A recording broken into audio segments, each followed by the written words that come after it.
When I grew up on a farm, and my mother was an only child, and she had moved 100 miles from her home.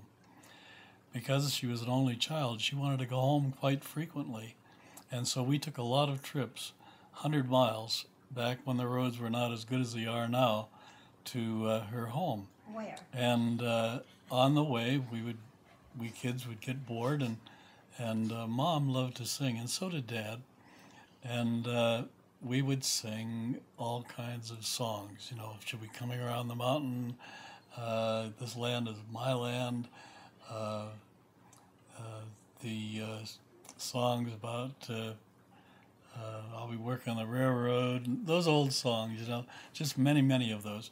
And we learned to harmonize and learned to sing. Well, since we were out in the country and I was on a farm, I'd oftentimes be out in the middle of the field. So I was able to sing as loud as I wanted to sing and, you know, just really exercise my voice. And my voice developed so that at age 12, I was invited to join our Methodist church choir.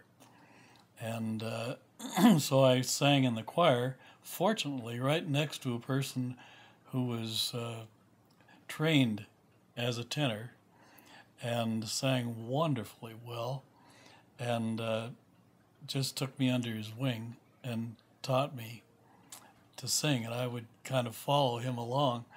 And I sang in choirs from the time I was 12 till the time, you know, till still singing in choirs. But I enjoyed singing, and it has kept me well.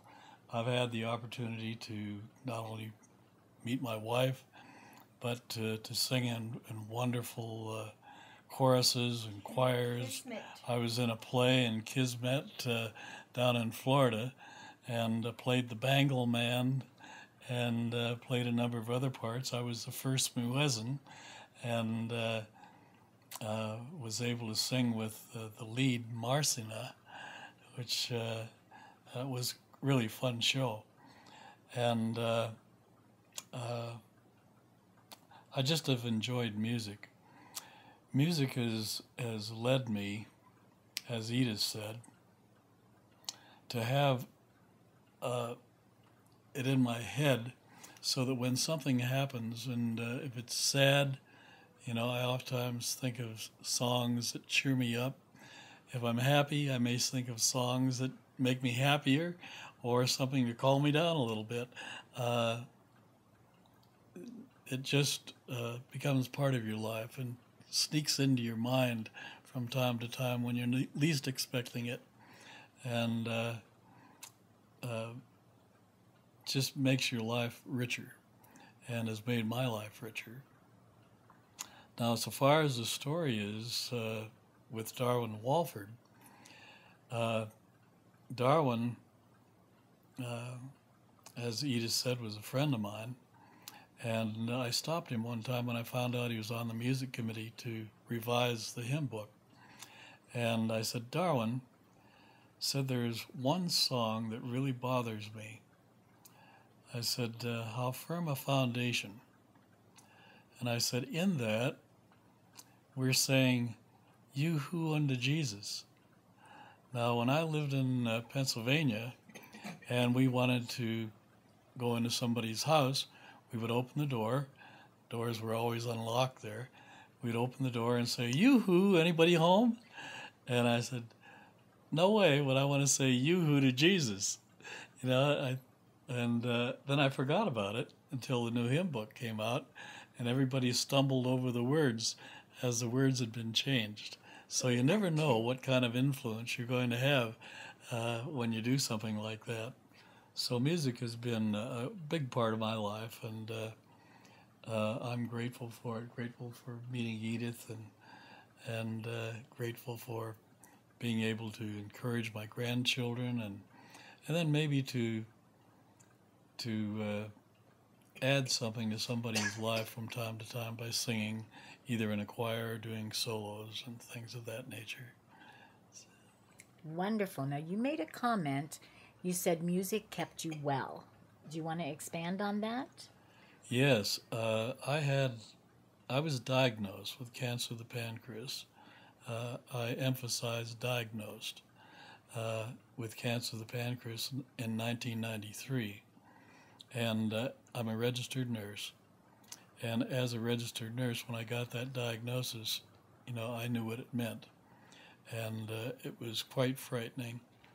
I was in the hospital for months and underwent life-saving surgery, and there were times when it was pretty blue, and songs would go through my head, and there were times when I was so blue that some songs would come in and they would brighten me up. And as a matter of fact, somewhere along the line, I decided that if I was going to die, I was going to have a little fun. And so as a result, I started playing little tricks on the nurses. And one was, Not that one. should I tell that one?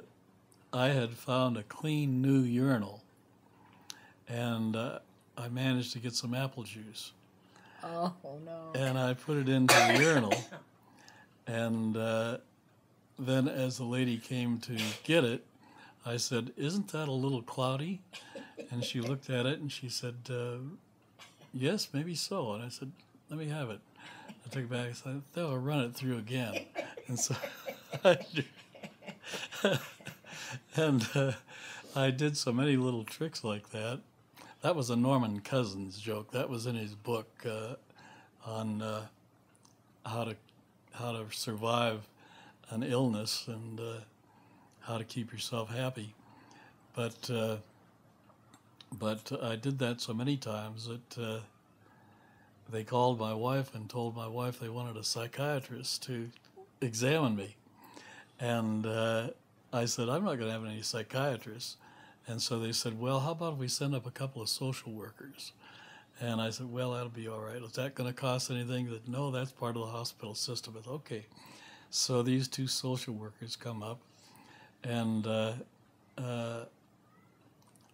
I had gotten a glove. And you can put a glove on over your head, and you can pull it down over your nose and mouth and blow into it, and the fingers go up on top of the head. And so as they come in, I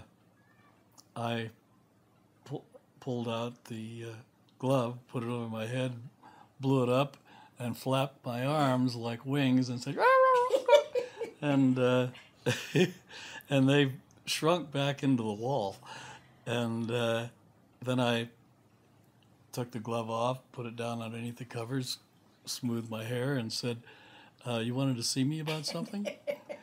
And they said, yes. And by that time, they're back in the corner, sitting on the edge of chairs, and ready to run, I think. And I said, "Well, what do you want to see me about?" And they said, "Well,